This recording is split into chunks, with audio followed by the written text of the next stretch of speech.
బర్సా అన్నది ప్రతి ఎముకకు కండరానికి మధ్యలో ఒక యాక్టివిటీ జరిగినప్పుడు ఈ కండరానికి ఎముకకు మధ్యలో యాక్టివిటీ జరిగినప్పుడు దీని మధ్యలో ఉండే గ్రంథి లాంటిది బర్సాగా భావించడం జరుగుతుంది. ఇది మెత్తటి పొర, లోపల జెల్ లాంటి లిక్విడ్ ఉండి ఈ కండరం ఆడడానికి మనకు హెల్ప్ చేస్తుంది.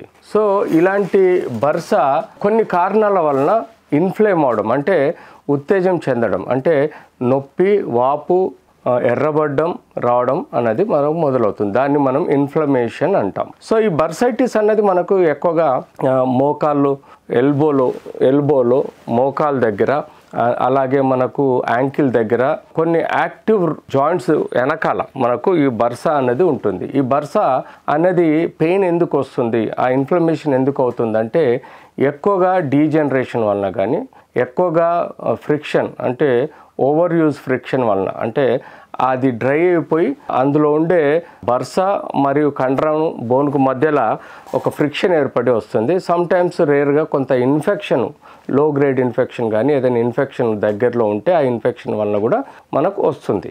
సో ఇలాంటి కాజ్ని మనం కంప్లీట్ అబ్జర్వ్ చేసుకోవాలి. ఎందుకు నాకు పెయిన్ వస్తుంది, ఏ వలన వస్తుంది. సో సబ్జెక్ట్ టు ఇట్ మనం ఒక్కొక్క జాయింట్ దగ్గర ఇలాంటి బర్సాలు ఎన్నో ఉంటాయి. ఆ బర్సాల్ని మనం ఐడెంటిఫై చేసి కరెక్ట్ క్లినికల్ డయాగ్నోసిస్ చేయాలి. యూజువల్గా ప్రతి పేషెంట్ నాకు యాంకిల్ వెనకాల ఆ దొడ్డు కండరం దగ్గర పెయిన్ వస్తుంది, సివియర్ పెయిన్ వస్తుంది, భరించలేకపోతున్నా. అలాగే మోకాలు చిప్ప ఎముక కింద నాకు సివియర్ పెయిన్ వస్తుంది, భరించలేకపోతున్నా. అలాగే ఎల్బోలో బ్యాక్ సైడ్ కండరం కింద కొన జాయింట్లో పెయిన్ వస్తుంది, భరించలేకున్నా. ఎర్రబడ్డం, ఏ పని చేసుకోలేకపోవడం, నడవలేకపోవడం లాంటి లక్షణాలు మనకు చెప్తూ ఉంటారు. సో ఇలాంటి లక్షణాలప్పుడు క్లినికల్గా డయాగ్నోస్ చేసుకోవాలి. ఫస్ట్ అండ్ ఫార్మోస్ట్ ఇది క్లినికల్ డయాగ్నోసిస్. సెకండ్, మనం ఎక్స్రే తీసుకొని అక్కడ బర్సా ఉండే కండరానికి బోన్కు మధ్యలో ఎలాంటి ఏమైనా ఇన్ఫ్లమేటరీ చేంజెస్ కండరంలో కానీ బోన్లో కానీ ఉన్నాయనేది చూసుకోవచ్చు. అది మనకు కన్ఫర్మ్ అవడానికి అవసరం ఉంటే ఎంఆర్ఐ కూడా తీసుకుంటే మనకు కన్ఫర్మ్ అవుతుంది.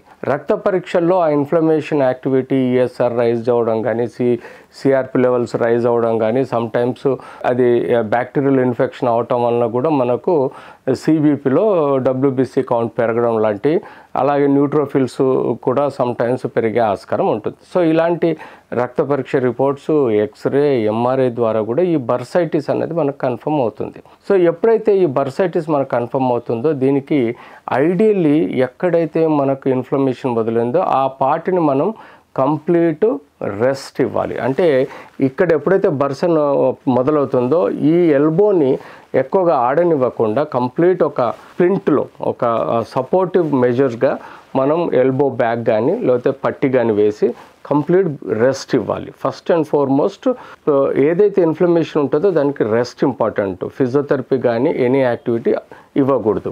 సెకండ్, దానికి మనకు కావాల్సినంత మంచి పెయిన్ కిల్లర్, అది మన సెలెక్షన్ బట్టి ఉంటుంది. అది డైక్లోఫెనాక్, ట్రమడాలా, లేకపోతే ఇతరత్ర పారాసెటమాల్ కూడా ఇవ్వచ్చు. అంతేకాకుండా మనకు ఆ ఇన్ఫ్లమేషన్ని తగ్గించే ఆస్కారం ఉంటుంది.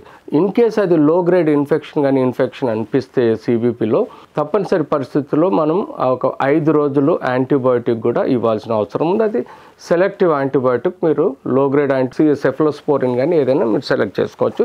తద్వారా ఈ రెండిటి వలన మనకు ఇన్ఫ్లమేషన్ తగ్గి మనకు రికవరీ ఆస్కారం ఉంటుంది. సో అది 2 వారాల, 3 వారాల, 5 వారాలు అన్నది పేషెంట్ను బట్టి, అమౌంట్ ఆఫ్ ఇన్ఫ్లమేషన్ బట్టి మనం మెడికేషన్ ఇస్తూ పోవాలి. ఆ తర్వాత మళ్ళీ ఫిజియోథెరపీ చేయటం వల్ల రికవరీ ఆస్కారం ఉంటుంది. ఇలాంటి బర్సైటిని మనం రెగ్యులర్గా ట్రీట్ చేయటం వల్ల రెస్ట్, మెడిసిన్స్తో తర్వాత ఫిజియోథెరపీతో రికవరీ ఆస్కారం ఉంటుంది. వెరీ రేర్గా మేము ఆ బర్సాన్ని, కంప్లీట్ డ్యామేజ్ అయిన బర్సాన్ని సర్జరీ ద్వారా రిమూవ్ చేసి కూడా మనం పర్మనెంట్ ట్రీట్మెంట్ ఇవ్వగలుగుతాం. మరిన్ని ఆసక్తికరమైన కథనాల కోసం మా ఛానల్ని సబ్స్క్రైబ్ చేయండి.